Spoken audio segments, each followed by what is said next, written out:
Yes, it turns out President Trump is so embarrassed by his hurricane blunder that his administration threatened to fire any weather officials who wouldn't back up his alternative facts.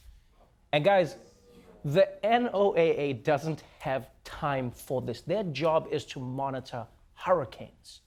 If they're distracted by Trump's beefs, you realize what could happen.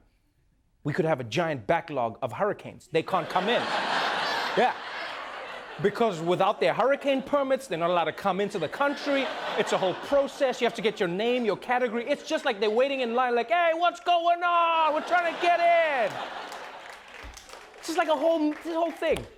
And while the Weather Service is trying to deal with Trump's hurricane beef, he's already started another one. The president also sparked a beef with John Legend and his wife, Chrissy Teigen, last night. It apparently happened after he watched an MSNBC special with Lester Holt and John Legend on efforts to fix the broken criminal justice system. He tweeted in part, guys like boring musician John Legend and his filthy-mouthed wife are talking now about how great it is, but I didn't see them around when we needed help getting it passed. John Legend responded, tweeting this: Melania, please praise this man. He needs you. Chrissy Teigen also responded, her tweet, we cannot put on air due to its vulgarity. That's right. Donald Trump lashed out at John Legend and Chrissy Teigen because he feels like they're taking credit for achieving criminal justice reform instead of giving him the praise. Now, John Legend and Chrissy Teigen both hit back at the commander in tweet. You saw John's reply, but Chrissy Teigen's response was too vulgar for the news to repeat. Luckily, we're not the news. So, here it is. Trump called her John Legend's filthy-mouthed wife. But because he didn't have the guts to tag her on Twitter, Chrissy Teigen called him a pussy-ass bitch.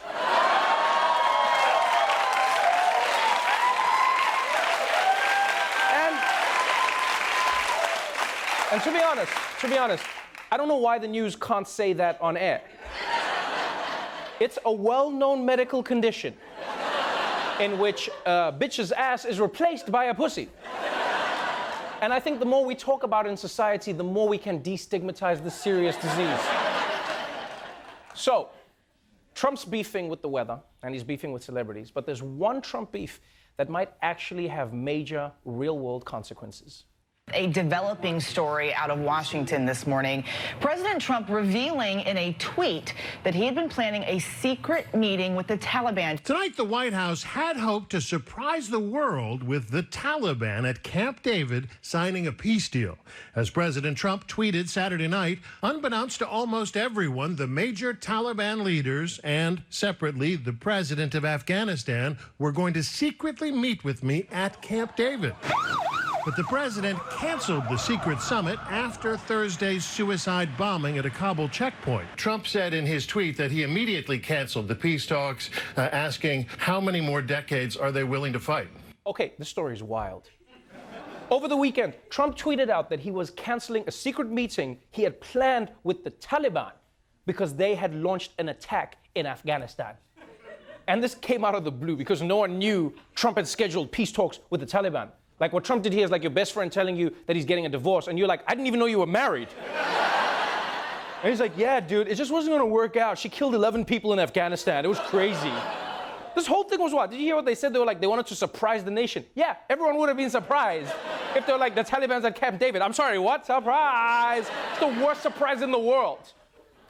And now, if you're still confused by the story, you're not the only one. But as far as we can understand from what's being reported, here's what they say really happened. Over the past 9 years, the US government has been trying to get a peace deal with the Taliban to end the war in Afghanistan, right? And the past few weeks, it looked like that deal was close to happening. But when Trump heard about this deal, he demanded that the Taliban come to Camp David in America to sign the deal with him on camera so that he would get the praise. But the Taliban didn't want to come to America. Firstly, because they don't trust the United States, which I understand. They're like, we're not coming there. And secondly, because they probably don't want to deal with the TSA. Can you imagine how stressful that shit's gonna be for them? They're just gonna come in. as the Taliban. You have to fill out the little forms. The guy at the TSA is going to be like, so what do you do for a living? Be like, I'm the leader of the Taliban. So you're a terrorist? Yeah, yes, but not for this trip, okay? Not for this trip. This time I'm off the clock. So the Taliban refused to come to America. And Trump tweeted out, no, I'm breaking up with you guys.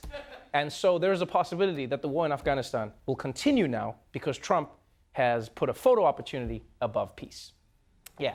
Which, according to WebMD, is a classic symptom of a pussy-ass bitch.